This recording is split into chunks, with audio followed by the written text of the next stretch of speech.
சுதந்திரமானதும் நீதியானதுமான தேர்தலை நடத்துவதற்காக தமது உத்தியோகத்தர்கள் அர்ப்பணிப்புடன் செயற்படுவதாக தேர்தல்கள் ஆணையாளர் மஹிந்த தேசப்பிரிய வலியுறுத்தியுள்ளார்.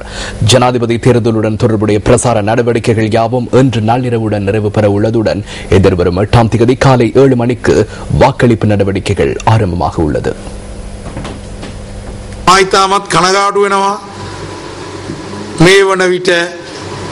தற்போது வன்முறைகள் அதிகரித்து வருகின்றமை தொடர்பில் நான் மிகவும் கவலை அடைகின்றேன். நேற்றிரவும் துப்பாக்கி பிரயோக சம்பவம் ஒன்று பதிவானது. நேற்று முன்தினமும் துப்பாக்கி பிரயோகம் இடம்பெற்றது. தேர்தல் பிரச்சார கூட்டங்கள் மீது நடத்தப்படுகின்ற தாக்குதல்களை தடுக்க முடியாமல் போனால் குறித்த பகுதிகளில் மீண்டும் தேர்தலை நடத்த வேண்டிய நிலை எமக்கு ஏற்படும். நாம் ஒருபோதும் குண்டர்களின் செயற்பாடுகளுக்கு தலை சாய்க்கப் போவதில்லை.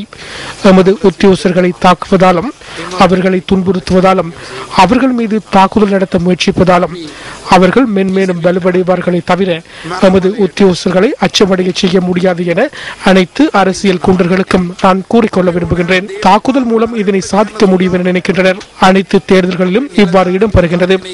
இலங்கையின் அரசியல் கலாச்சாரம் சீர்குலைந்துள்ளமையே இதற்கு காரணமாகும். தேர்தல் உத்தியோகஸ்தர்கள் அனைத்தும் அறிந்தவர்களைப் போன்று அனாவசிய செயற்பாடுகளில் ஈடுபட முயன்று தாக்குதல்களுக்கு இலக்காவதாக பலர் கூறுகின்றனர். கேட்டு அடி வாங்குவதாக கூறுகின்றனர். நாம் கேட்டு அடி வாங்கினாலும் சட்டத்தை நடைமுறைப்படுத்துவோம். கேட்டு அடி வாங்குவதற்கேனும் சென்றால் மாத்திரமே சட்டத்தை நடைமுறைப்படுத்த முடியும்.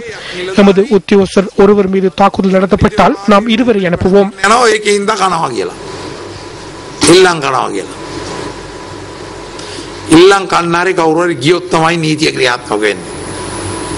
අපි ඉල්ලන් කෑවත් අපි නීතිය ක්‍රියාත්මක කරනවා.